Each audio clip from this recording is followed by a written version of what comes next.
Poeta, narrador y ensayista Juan José Tellez Rubio. Nacido en Algeciras, adicto a los colectivos contraculturales, funda varias revistas de creación y crítica literaria, recibiendo por su obra y su trabajo profesional importantes premios como el Unicaja de Poesía. Colaborador de distintos medios de comunicación, prensa, radio y televisión, fue director del diario Europa Sur, como recordamos, y en la actualidad ejerce como periodista independiente para distintos medios. Tertuliano fértil, mantiene una columna quincenal en el diario.es y es director de los programas Bienvenidos y A Pulso en Radio Andalucía Información, en torno a la interculturalidad y las prisiones. Ha firmado los libretos de varios espectáculos musicales relacionados en mayor o menor medida con el flamenco y la música étnica, así como guiones para numerosos documentales. En 2012 fue nombrado, por suerte para todos, director de programación y contenidos del Centro Andaluz de las Letras, cargo en el que ha sido renovado este año 2017, no hace mucho, que ya nos deja, que nos abandona, como tantas cosas.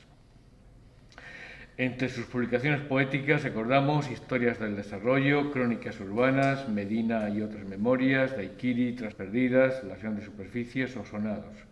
Sus 6 primeros libros de poemas fueron recopilados bajo el título Ciudadelas y Sextantes en el año 2006. En narrativa ha publicado Amor Negro, Territorio Estrecho, El Oro Pálido, Main Street, Señora Melancolía, Profundo Sur, y los ensayos son muchos, Paco de Lucía, trabaja sobre Carlos Cano, y María Zambrano, etc. Es llamado frecuentemente a participar en antologías y libros colectivos, como los textos que acompañan a la edición facsímil de Sonetos de la Bahía de José Luis Cano en el 87, o la serie Crónica de un sueño en torno a la transición democrática en Andalucía. De sus poemas no solamente hay que leerlos, hay que escucharlos de su voz, porque resuenan de otra manera, distinta, mucho más intensos. Algunos de sus textos han sido traducidos al inglés, al francés, al portugués, al finlandés y al árabe. Y como también, evocando uno de tus versos, también, si yo supiera escribir en todos los idiomas, leería todos los versos firmados con tu nombre. Tú tienes la palabra. Conocí a Vicente Aleixandre a través de la mirada reverencial de José Luis Cano, uno de sus adoradores, junto a Leopoldo de Luis, a decir de Luis Antonio de Villena. José Luis Cano, que a propósito de lo que acaba de comentar Antonio Jiménez Millán, publicó su primer artículo aquí en Málaga, en una revista Sur, que dirigía Adolfo Sánchez Vázquez, y José Luis escribió un artículo titulado Surrealismo o lucha de clases. Y él me decía, muchos años después, claro, yo me decantaba por la lucha de clases y no por el surrealismo en aquella época. Era un debate muy vivo. Cano y Aleixandre se conocieron por mediación de Emilio Prado, que había sido compañero de colegio de Vicente y que aún no mediados los años 30 del siglo pasado encomienda a Cano que se deje caer por la calle Berintonia. Así que cada domingo se haría ver por aquella casa legendaria que convertiría a Cano en una segunda patria ya en la posguerra civil. Fue Aleixandre, por ejemplo, quien pone en contacto a José Luis Cano con Juan Guerrero, lo que propició la creación de la colección Adonai, en el mejor momento de la colección. Desde el día siguiente a la terminación de la Guerra Civil Española, escribe Cano, fue Aleixandre y sigue siendo, para muchos de los jóvenes poetas que a él se acercan, un constante estímulo y en no pocos casos una compañía alentadora y una amistad sin fallos. A medida que su obra poética crecía en hondura y belleza, engrosaba también la rumorosa y juvenil peregrinación a Berintonia, la casa del poeta en el Parque Metropolitano, fronteriza de la ciudad universitaria madrileña, la misma casa a la que hace 40 años acudió por primera vez un joven poeta casi desconocido, Miguel Hernández, atraído por la lectura de La destrucción o el amor, que acababa de publicarse, 1935. Así lo rememora Cano en un libro titulado Cuadernos de Berintonia, pero también en muchas otras referencias a Vicente Aleixandre, que salpicadas en las páginas de revistas, ediciones antológicas y monografías constituyen todavía hoy un espléndido mapa para reconstruir tesela a tesela el mosaico vivo del poeta. Entre conversación y conversación con Aleixandre, Cano iría reuniendo sus sonetos de la Bahía, que su mentor corrigió y expurgó uno por uno hasta incorporarle un prólogo. En 1977, el mismo año que se le concede a Alexandre el premio Nobel, Cano edita Vicente Alexandre, el escritor y la crítica, reuniendo textos de Juan Ramón, Dámaso, Pedro Salinas, Cernuda, Carlos Busoño, José María Valverde, José Olivio Jiménez, Ricardo Bullón, Mauricio Mollo, Carlos Barral, Concha Sardoya, José Ángel Valente, Gabriel de Morelli, Vicente Gao, Darío Puccini, Manuel Alvar, Leopoldo de Luis, Pérez Gin Ferrer y Guillermo Carnero. En su introducción brinda Cano el testimonio de la experiencia amiga y la lectura que hace de la obra de Vicente, que a la hora de establecer una poética creo que hay que tener en cuenta. Dice Cano: como he seguido año tras año su labor, mi sorpresa y mi asombro han sido constantes al contemplar a un Alexandre superándose en cada libro, ensanchando cada vez más el ámbito y la materia de su poesía, renovando su técnica y su clima, pasando del surrealismo al realismo, del paraíso a la historia, del yo al tú y al ellos, del compromiso a la meditación, del monólogo alucinado a los diálogos del conocimiento. La mirada del poeta y su técnica pueden cambiar, pero el poeta es el de siempre. Podríamos decir ya que José Luis Cano tuvo razón, que la obra y la personalidad de Alexandre solo cabe contemplarla desde un vasto dominio, superando prejuicios y compartimentos estancos. No cabe tampoco olvidar que la Academia Sueca hace ahora 40 años, y como celebra este congreso, por cierto, enhorabuena a los organizadores, y gracias por admitirnos a ciertas instituciones entre los colaboradores de esta aventura. La Academia Sueca le reconoció como símbolo de la solidaridad humana por su escritura poética creativa que ilumina la condición del hombre en el cosmos y en la sociedad de la hora presente, al tiempo que representa una gran renovación en la poesía española. Vicente Alexandre Merlo, como sabéis, nació en Sevilla en 1898, pero con solo 2 años se traslada a Málaga, la ciudad del paraíso, unida a su memoria como un territorio idílico, la patria profunda que siempre es la infancia. Con apenas 11 años viaja con su familia a Madrid, donde se instala ya prácticamente de por vida, máxime cuando una enfermedad renal, una nefritis tuberculosa que le provocaría la extirpación de un riñón en 1932, le deja postrado con frecuencia. A pesar de ese distanciamiento geográfico, sorprende la ligación de Alexandre con Málaga. Su primer libro, como ya se ha dicho, Ámbito, de 1928, fue publicado como suplemento de la revista Litoral. El amor ahí es el cosmos, es el orden, es la naturaleza. Eso podría decirse de esta obra. También Sombra del Paraíso le llevará hasta su vieja memoria malagueña. Pero antes, entre 1914 y 1919, estudia Derecho en Madrid, escribe en secreto sus primeros versos, hasta que en 1926 sus amigos envían algunos de estos poemas a la revista de Occidente, que los publica. En diciembre de 1927 participa en el acto fundacional de la generación del 27 en Sevilla. El próximo sábado se conmemorarán 90 años, una excursión poética que le costó algo así como 2.600 pesetas, según ha recogido Rogelio Reyes, al Ateneo de Sevilla, y que sin embargo se termina celebrando en la Sociedad Económica de Amigos del País, porque como ocurre ahora, 90 años más tarde, el Ateneo de Sevilla está aliado con la cabalgata de Reyes Magos, con los preparativos de la cabalgata. Alexandre llegó a enseñar Derecho Mercantil, incluso trabajó en una compañía andaluza de ferrocarril, hasta que se dedica plenamente a la poesía a partir de 1925. En 1917, hace justo un siglo, en el verano del 17, tiene un encuentro providencial con Dámaso Alonso en las Navas del Marqués, en la provincia de Ávila, y Dámaso de alguna manera le aproxima a la lectura de Juan Ramón, de Machado, de los simbolistas franceses, de Rubén, de Becker, y una tradición poética a la que Vicente Alexandre suma los clásicos: Garcilaso, Fray Luis, San Juan, Góngora, Quevedo, López de Vega. Un camino lector sin el que no podría explicarse el talento de Espadas como labios que aparece en 1932. A decir de Manuel Ángel Vázquez Medel, la obra de Vicente Aleixandre se caracteriza por su trabada unidad, pero también por su dinámica evolución a lo largo de medio siglo. Se conviene en distinguir dos grandes periodos en su trayectoria. El primero abarcaría desde Ámbito, en 1928, hasta Nacimiento Último, en 1953, y el segundo, perdonen los cuadros sinópticos, esto se iniciaría con Historia del Corazón e incluiría hasta sus últimos escritos. El propio poeta ha caracterizado sintéticamente ambas etapas. En la primera parte de mi trabajo, yo veía al poeta en pie sobre la tierra como expresión telúrica de las fuerzas que le crecían desde sus plantas. En la segunda parte de mi labor, yo he visto al poeta como expresión de la difícil vida humana, de su quehacer valiente y doloroso. Conviene con todo considerar como una tercera y última estación poética de Aleixandre la constituida por Poemas de la Consumación en 1968, Diálogo del Conocimiento en el 74 y otros poemas de esta etapa final que se recopilaron bajo el título de En Gran Noche.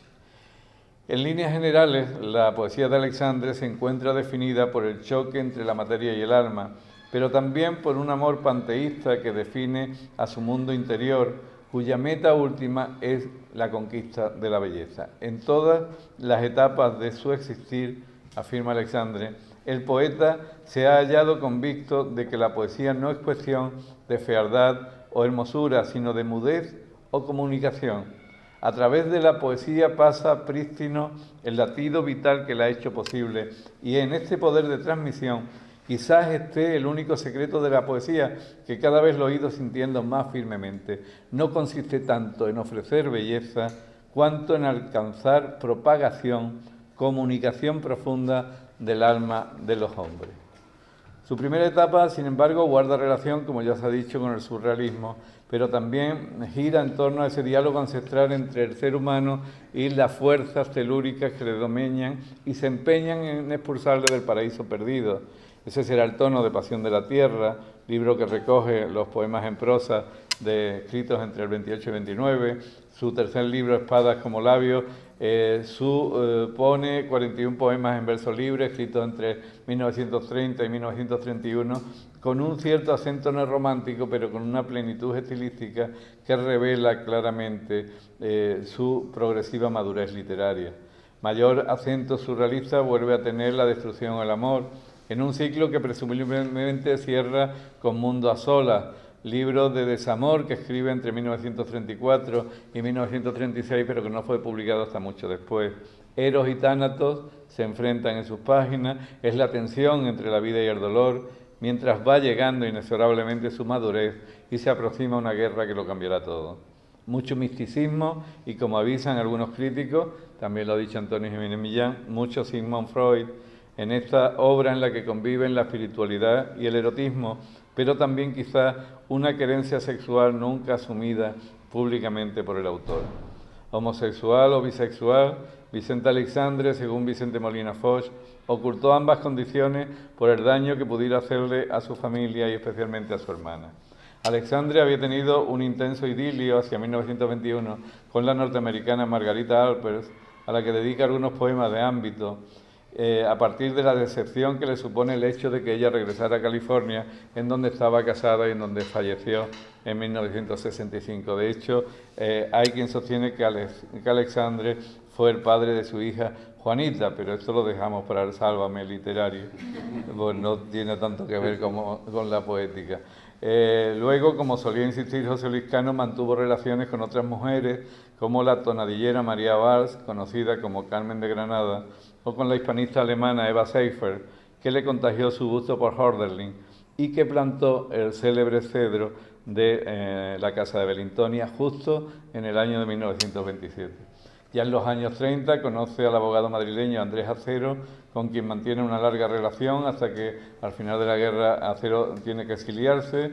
También mantuvo relaciones con un joven aristócrata que ejercía como decorador cinematográfico, José Manuel Briz, y cabría mencionar también las encendidas cartas de amor que dirige a Carlos Busoño, pero esa es otra historia.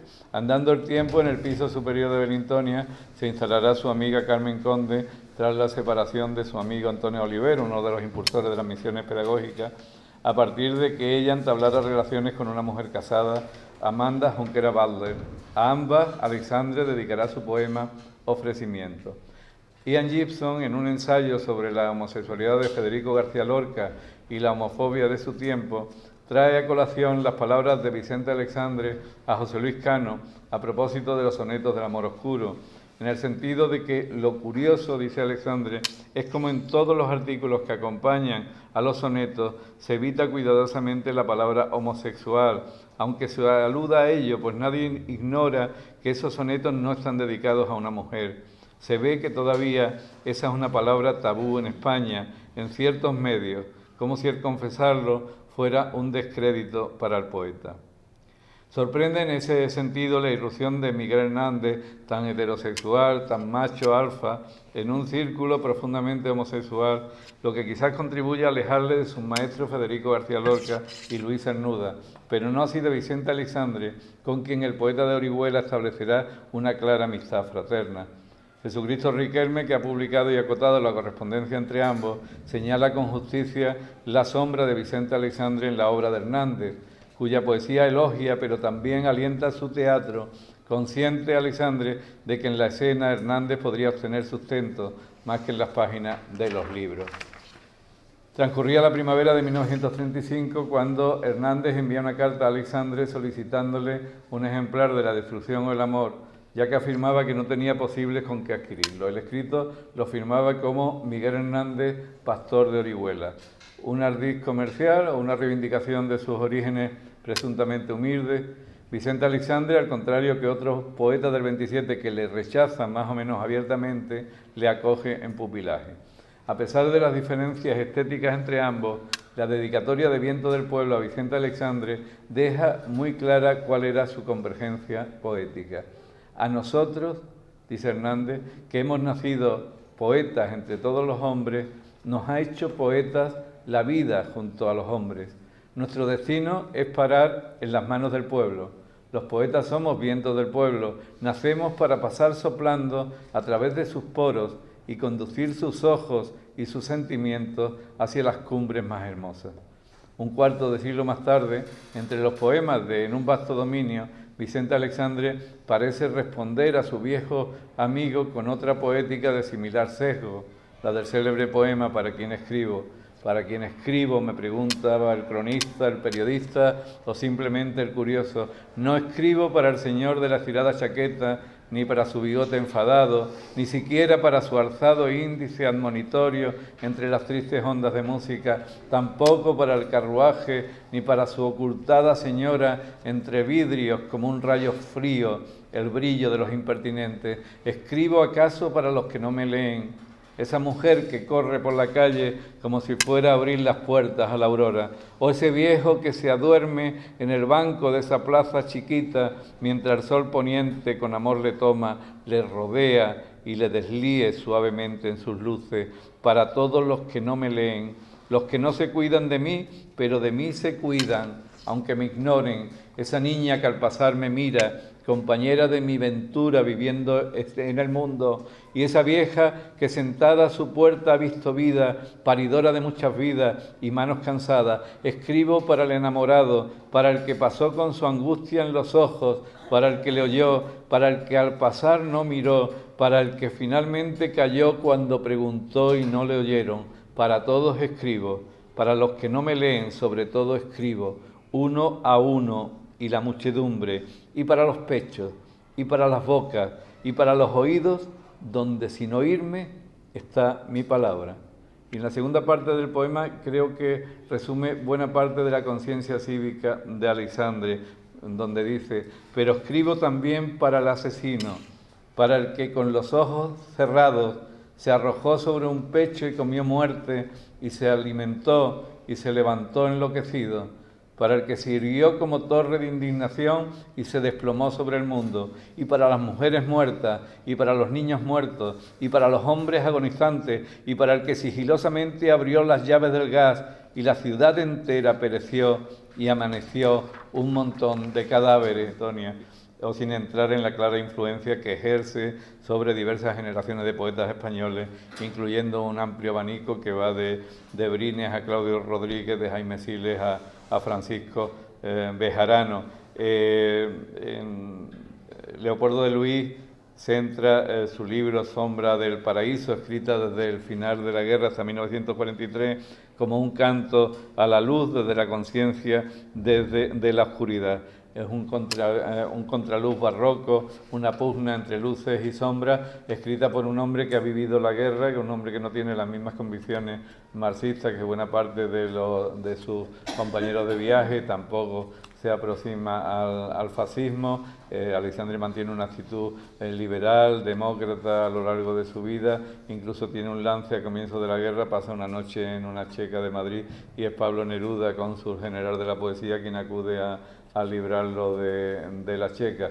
Siempre mantuvo una posición clara contra la dictadura franquista y de hecho se convierte en gran medida en un símbolo de lo que fue llamado el exilio interior. Es un contraluz barroco el que propone a partir de la posguerra una pugna entre luces y sombras, lo que en palabras de Leopoldo de Luis, cuyo centenario por cierto conmemoraremos el año próximo, es el sentimiento de solidaridad y es la comprensión del dolor humano, lo que supera tan decepcionada actitud hacia un humanismo que se inicia en poemas finales de ese volumen de Sombra del Paraíso, y acaba por desembocar en la propia historia del corazón. Este libro, publicado entonces, abre plenamente la segunda etapa de su obra, en la que abandona progresivamente los postulados del surrealismo y se aproxima al humanismo pleno, sin que roce, no obstante, la llamada poesía social, que en gran medida dominará el canon lírico de aquel tiempo. Estamos, si acaso, me atrevería a decir, ante una muestra más de existencialismo, y no por imitación de dicha estética francesa, sino por decantación personal. Francia y Aleixandre, después de todas las guerras, centran su atención primordial en el ser humano. En el caso del poeta andaluz, a través de títulos como En un vasto dominio, al que ya hemos hecho alusión, retratos con nombre, hasta llegar a sus dos cumbres vitales, Poemas de la consumación y Diálogos del conocimiento, cuyo planteamiento formal difiere, pero que vuelven a incidir en el límite de la existencia humana, sin destino ni trascendencia. En un libro de prosa, Los Encuentros, 1958-1985, Aleixandre pasa revista a sus recuerdos desperdigados a través de las personas con las que su vida se fue cruzando, desde Unamuno y Baroja a todos aquellos los que abrió las puertas de su alma y de Belintonia, como sus propios compañeros de generación, Federico, Alberti, Cernuda, Pablo Neruda, Damaso Alonso, Gerardo Diego, Alto Laguirre, Miguel Hernández, José Antonio Muñoz Rojas, entre otros. Académico de la lengua desde 1949, su lección de ingreso deja claras sus principales motivaciones vitales: el amor y la poesía en la vida del poeta. Hasta que falleciera en Madrid a 14 de diciembre de 1984, fueron los dos grandes motores de su existencia. Para finalizar, si me lo permiten, quisiera leer uno de mis poemas favoritos de Aleixandre, En la plaza. Hermoso es, hermosamente humilde y confiante, vivificador y profundo, sentirse bajo el sol, entre los demás, impelido, llevado, conducido, mezclado, rumorosamente arrastrado.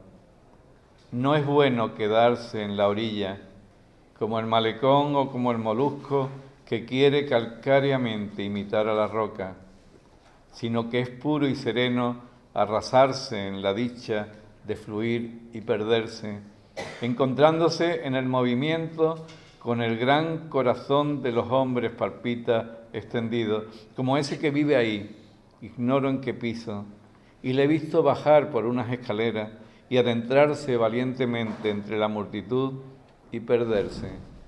La gran masa pasaba, pero era reconocible el diminuto corazón afluido. Allí, ¿quién lo reconocería? Allí, con esperanza, con resolución o con fe, con temeroso denuedo, con silenciosa humildad, allí él también transcurría. Era una gran plaza abierta y había olor de existencia. un olor a gran sol descubierto, a viento rizándolo, un gran viento que sobre las cabezas pasaba su mano, su gran mano que rozaba las frentes unidas y las reconfortaba, y era el serpear que se movía como un único ser, no sé si desválido, no sé si poderoso, pero existente y perceptible, pero cubridor de la tierra.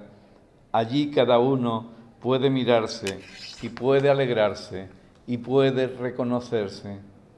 Cuando en la tarde cardeada, solo en su gabinete, con los ojos extraños y la interrogación en la boca, quisieras algo preguntar a tu imagen, no te busques en el espejo, en un extinto diálogo en que no te oyes.